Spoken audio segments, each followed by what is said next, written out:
This composite video mod board that I made is the cheapest, easiest to install of any I've found.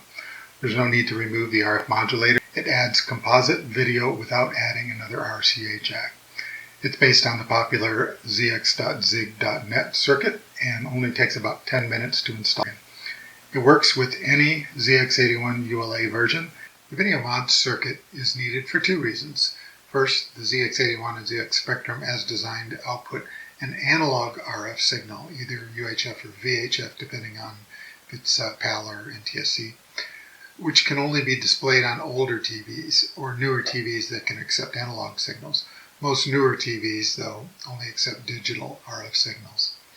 Even if your modern TV accepts analog RF signals, the signal generated by nearly all ZX81 computers does not have a so-called back porch included in the signal, so your TV will not be able to set the black level properly.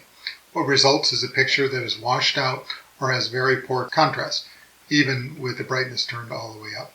Some TVs can't even display a usable picture with this signal.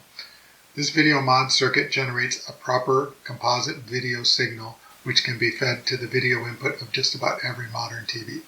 This is the yellow center jack on the back of the TV. It can be installed inside of the RF modulator like this.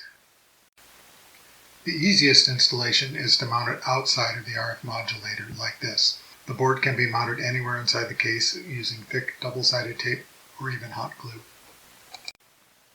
See the link in the description for how to order. Detailed installation instructions and after-sale support are included. Thanks for watching.